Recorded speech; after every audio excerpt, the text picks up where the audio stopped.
तो दोस्तों, क्योंकि रिश्तों के भी रूप बदलते हैं कि आज के एपिसोड की शुरुआत वहीं से होती है जहां कार्तिक वृंदा के सामने अपने दिल की बात रखता है। कार्तिक साफ तौर पर वृंदा को कहता है कि वो उसे सच में पसंद करता है। वो जानता है कि उसकी बात सुनकर वृंदा को अजीब लग सकता है, लेकिन उसके मन की सच्चाई यही है। वो कहता है कि पहली बार वृंदा को देखते ही उसने अपने अंदर कुछ अलग महसूस किया था। हालांकि जब उसने पहले अपनी भावनाएं जाहिर करने की कोशिश की, तब पूरी परिस्थिति ऐसी बन गई थी कि वृंदा असहज हो गई।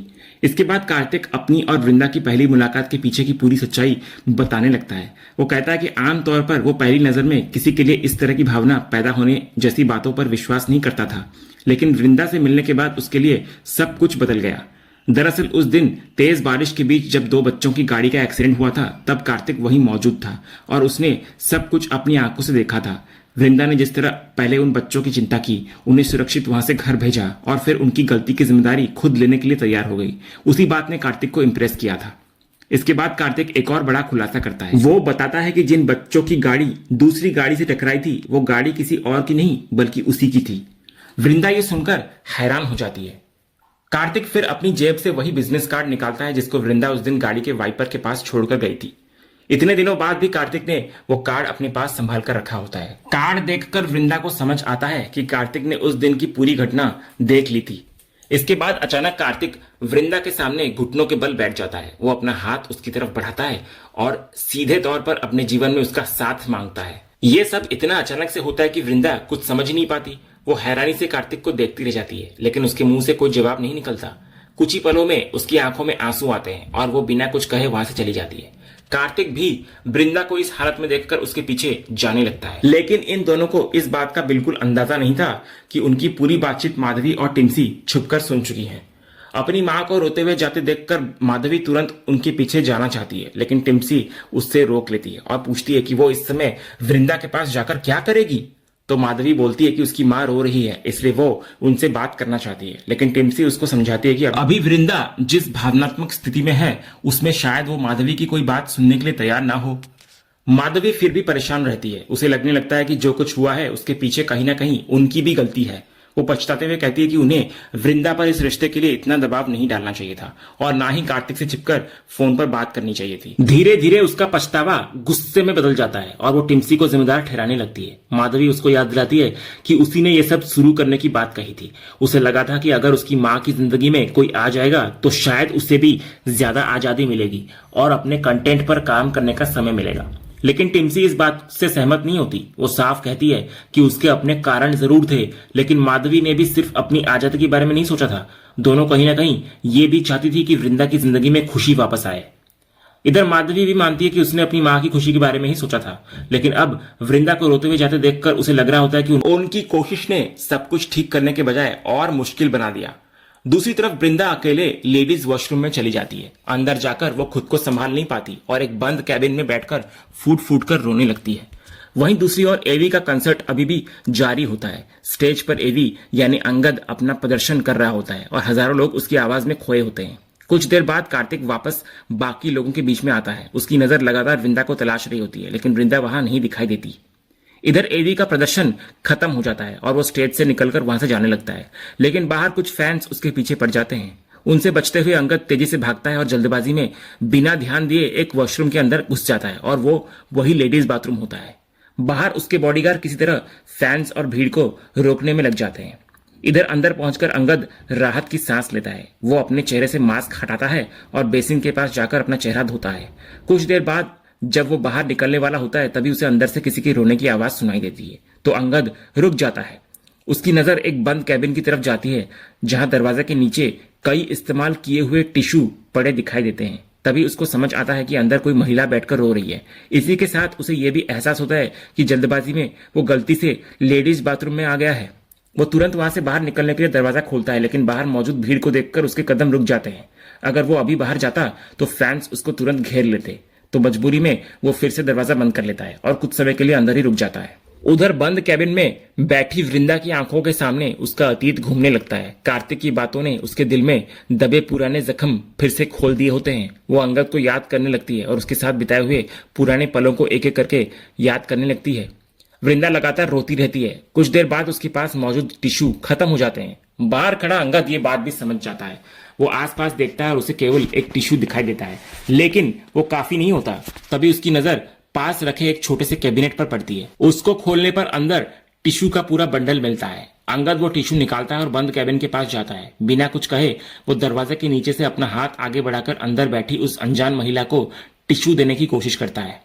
लेकिन किस्मत का खेल देखिए, दरवाजे के एक तरफ वृंदा होती है और दूसरी तरफ अंगद। वृंदा को जरा भी अंदाजा नहीं होता कि मुश्किल की इस घड़ी में उसकी तरफ हेल्प का हाथ बढ़ाने वाला इंसान वही अंगद है जिसे वो इतने वर्षों से अपने दिल से अलग नहीं कर पाई।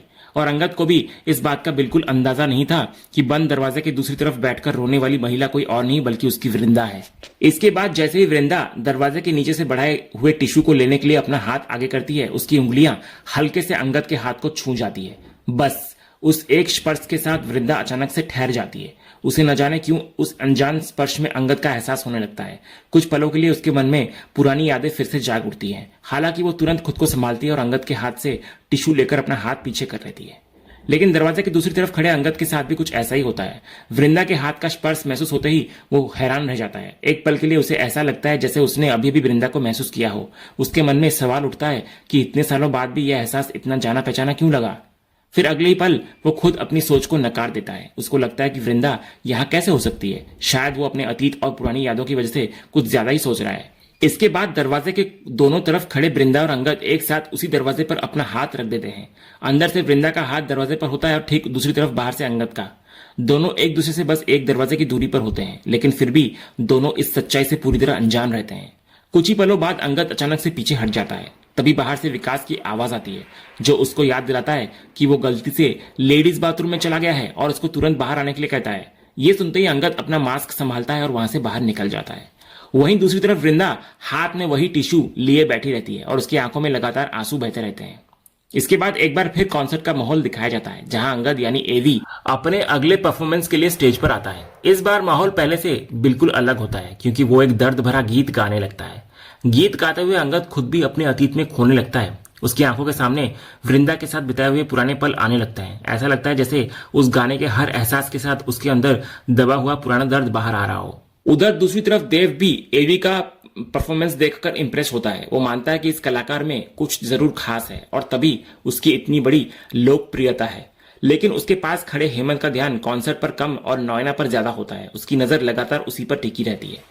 देव हेमंत को समझाता है कि अभी इस मामले को इग्नोर करना बेहतर होगा क्योंकि नॉयना के साथ उनका जो भी विवाद है वो उनके परिवार का निजी मामला है और इतनी भीड़ के बीच इस पर बात करना सही नहीं होगा।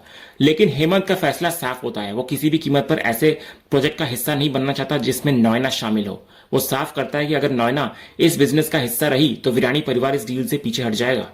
देव फिलहाल उसको शांत रहने और कंसर्ट पर ध्यान देने के लिए कहता है। इसके बाद हेमंत ऋतिक के बारे में पूछता है कि वो कहाँ है, तो देव कहता है कि फैक्ट्री से कोई जरूरी फोन आने के कारण ऋतिक वहां गया है और 1-2 घंटे में वापस आ जाएगा। इसी बीच वृंदा भी दोबारा कंसर्ट वाली जगह पर लौट आती है। इस बार स्टेज पर एवी का दर्द भरा गीत सुनकर वो पहले की तरह परेशान नहीं होती, बल्कि उसकी नजर लगातार एवी पर टिक जाती है। शायद इस गाने का दर्द उसके दिल को छूने लगता है। गीत को सुनते सुनते वृंदा की आंखें नम हो जाती है और उसको भी अंगद के साथ बिताया हुआ अपना अतीत याद आने लगता है। तभी इसी बीच आरव एवी को ठीक से देखने के लिए अक्षय से कहता है कि वो उसे थोड़ा ऊपर उठा दे, लेकिन अक्षय साफ मना करता है और मजाक में उसके वजन की बात करता है। आरव बार बार जिद करता है लेकिन अक्षय उसकी बात नहीं मानता। इसके बाद वो सलोनी से भी हेल्प मांगता है, लेकिन सलोनी उसे वहीं से कंसर्ट देखने के लिए कहती है। तभी कार्तिक वहां आता है और आरव से पूछता है कि क्या वो कंधों पर बैठकर एवी को देखना चाहता है, तो आरव के हाँ कहते हैं। कार्तिक बिना देर किए उसे अपने कंधों पर बिठा लेता है। ऊपर से एवी को साफ साफ देखकर आरव की खुशी का ठिकाना नहीं रहता। वो पूरे उत्साह के साथ एवी का नाम लेकर चिल्लाने लगता है।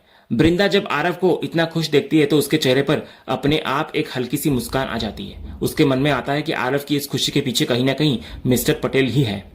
तभी टिम्सी की नजर वृंदा पर पड़ती है। वो तुरंत माधवी का ध्यान पीछे खड़ी वृंदा की तरफ दिखाती है। माधवी पलटकर देखती है तो सच में उसकी मां मुस्कुरा रही होती है। टिम्सी उससे पूछती है कि उसने आखिरी बार वृंदा को इस तरह मुस्कुराते हुए कब देखा था, तो माधवी कुछ देर सोचती है लेकिन उसे याद नहीं आता। वो खुद भी उलझन में पड़ जाती है कि आखिर उसकी मां को क्या हो रहा है। कभी वो अचानक रोने लगती है और कभी मुस्कुरा देती है।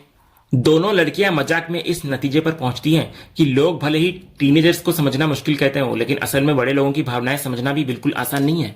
इसके बाद माधवी अपने माँ के पास जाकर उन्हें गले लगाने का फैसला करती है, लेकिन जैसे ही वो वृंदा की तरफ बढ़ती है अचानक उसका पैर फिसल जाता है और वो नीचे गिर पड़ती है। माधवी को गिरते देखकर वृंदा और परिवार के बाकी सभी लोग घबरा जाते हैं। कार्तिक भी तुरंत उसके पास पहुंचता है और चिंता से उसका हाल पूछता है। माधवी कहती है कि शायद उसका पैर मुड़ गया है। ये सुनते ही कार्तिक तुरंत बर्फ लेकर आता है। वो बर्फ को कपड़े में लपेटकर सावधानी से माधवी के पैर पर लगाता है ताकि उसकी तकलीफ कम हो सके। कार्तिक को माधवी की इतनी चिंता करते देखकर वृंदा की नजर उस पर टिक जाती है। एक तरफ कार्तिक पूरी जिम्मेदारी के साथ माधवी का ध्यान रख रहा होता है और दूसरी तरफ वृंदा खामोशी से उसको देख रही होती है। कुछ पल के लिए कार्तिक की नजर भी वृंदा से मिलती है। थोड़ी देर बाद जब माधवी को आराम महसूस होता है तो उसको उठाया जाता है और वो जाकर टिम्सी के पास खड़ी हो जाती है। वहीं वृंदा की नजर एक बार फिर स्टेज की तरफ चली जाती है। वो दोबारा एवी को देखने लगती है। पहले जिस कलाकार की आवाज से वो परेशान हो रही थी, अब उसी का दर्द भरा गीत उसे कहीं ना कहीं अपने दिल के करीब महसूस होने लगा होता है।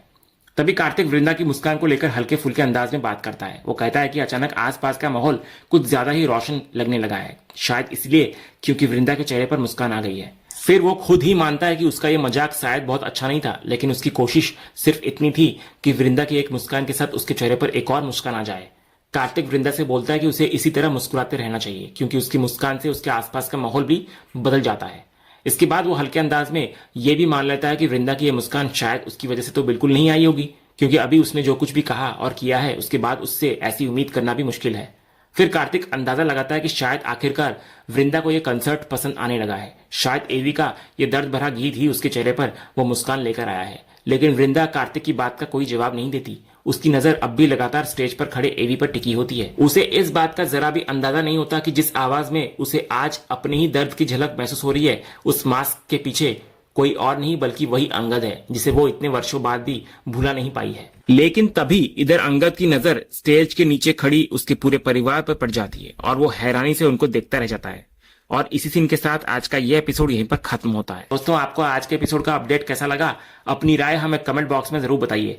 और अगर आपको आज का ये वीडियो पसंद आया तो वीडियो को लाइक और शेयर जरूर करें। और ऐसे ही लेटेस्ट एपिसोड का अपडेट्स जानने के लिए हमारे इस चैनल को सब्सक्राइब करना ना भूलें और बेल आइकन को भी जरूर दबाएं, ताकि ऐसे ही मजेदार अपडेट्स आपसे मिस न हो। हम मिलते हैं अगले एपिसोड के अपडेट के साथ। तब तक के लिए धन्यवाद।